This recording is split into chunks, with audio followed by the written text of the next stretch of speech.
Assam north east news live চাই থকাৰ বাবে ধন্যবাদ। ষ্টুডিঅ'ত মই মুজাক্কিৰ হুছেইন। হততে উন্নয়নৰ ঢাকঢোল বজোৱা চৰকাৰৰ দিনতো নিৰ্মাণৰ মুখ দেখা নাই সৰুপথাৰ সমষ্টিৰ এটা পথে। গোলাঘাট উন্নয়ন খণ্ডৰ পূব বৰপথাৰ গাঁও পঞ্চায়তৰ অধীনত ঘনশ্যাম বৰুৱা পথৰ দুৰৱস্থাৰ বাবে জ্বলা-কলা খাইছে এতিয়া পথচাৰীৰ লগতে গাঁওবাসী। চাই থাকক আমাৰ এক বিশেষ প্ৰতিবেদন। হয়, স্বাধীনতাৰ ৭৭টা বছৰ গৰকাৰ পিছতো নিৰ্মাণৰ মুখ দেখা নাই সৰুপথাৰ সমষ্টিৰ এটা পথে। সমষ্টিটোৰ দক্ষিণ গোলাঘাট উন্নয়ন খণ্ডৰ পূব বৰপথাৰ গাঁও পঞ্চায়তৰ অধীনৰ ঘনশ্যাম বৰুৱা পথৰ পৰা বাৰমুখীয়া সংযোগী পথৰ দুৰৱস্থাৰ বাবে জ্বলা-কলা খাইছে এতিয়া গাঁওবাসী। ৰাইজৰ অভিযোগ, কি এজিপি, কি কংগ্ৰেছ আৰু বৰ্তমান শাসনাধিষ্ঠ বিজেপি কোনো চৰকাৰৰ দিনতে নিৰ্মাণৰ মুখ দেখা নাই পথটোৱে। পথটোৰ দুৰৱস্থাৰ বাবে গাঁওখনলৈ এজাক বৰষুণ আহিলে নাহে অন্য বাহন বা 108 এম্বুলেন্স। ফলত ডেলিভাৰী ৰোগীকে ধৰি অন্য ৰোগী আনিবলগীয়া হয় ঠেলা অথবা কোলাত। যাতায়াতৰ অসুবিধা পৰে স্কুলীয়া ছাত্ৰ-ছাত্ৰী অন্য পথচাৰী ৰাইজৰ বাবে, যাৰ বাবে ৰাইজে ইতিমধ্যে প্ৰতিবাদ কৰাৰ উপৰিও পথটো নিৰ্মাণৰ বাবে এতিয়া ৰাইজে নিবেদন কৰা দেখিবলৈ পোৱা গৈছে।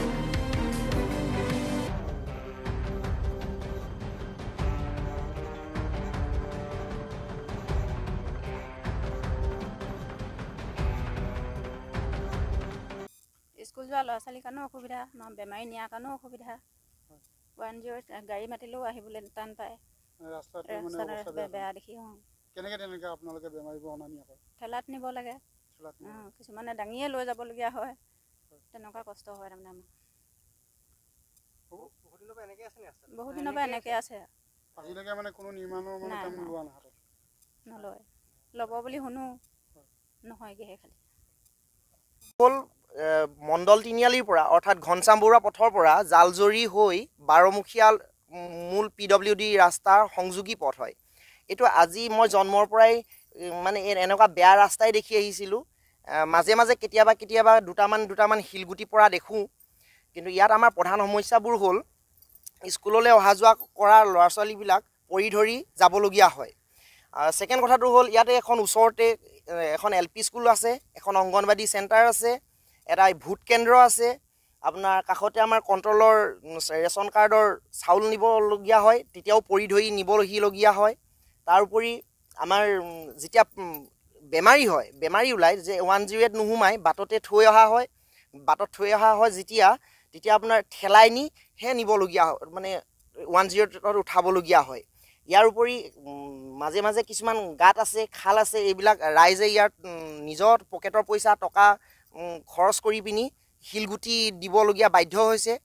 আৰু আমি কোৱা শুনিছিলোঁ প্ৰথম 100 মিটাৰ ৰাস্তা ইয়ালৈ আহিছিলে, কিন্তু 100 মিটাৰ ৰাস্তাও নবনিলে।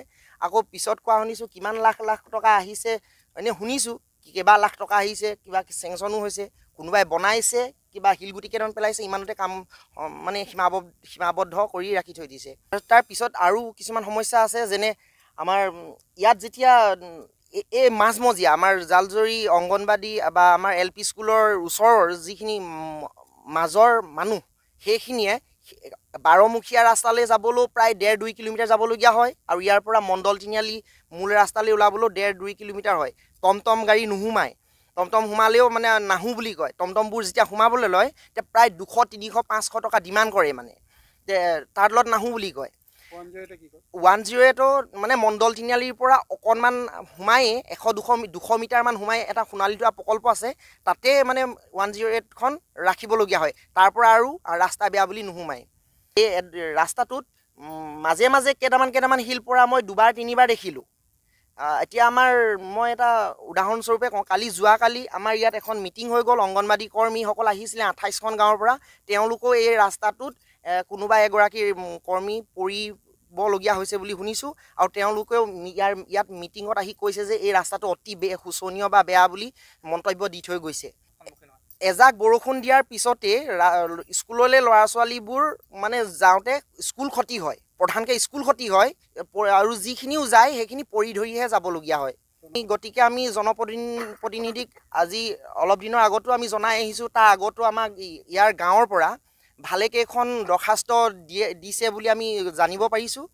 তথাপিও আমি আকৌ পুনৰবাৰ আমি তেওঁলৈ সজোৰেৰে আহ্বান জনাইছোঁ যে আমাৰ এই ৰাস্তাটো, যিটো আমাৰ মণ্ডল তিনিআলিৰ পৰা বাৰমুখীয়া সংযোগী পথটো প্ৰায় 3-4 কিলোমিটাৰ ভিতৰত আছে এই ৰাস্তাটো সম্পূৰ্ণ পকীকৰণ কৰি দিব লাগে বয়সস্থ বৰদেউতা ককা আইতা তেওঁলোকে কোৱা মতে মই জানিব পাৰিছোঁ যে এই ৰাস্তাটো 1920 চন মানতেই ৰাস্তাটো মুকলি হোৱা অৰ্থাৎ স্বাধীনতা আন্দোলনৰ আগৰ তাৰ মানে দেশ স্বাধীন হৈ গ'ল কিন্তু ৰাস্তা পকীকৰণ আজিলৈকে নহ'ল অতি দুখৰ বিষয়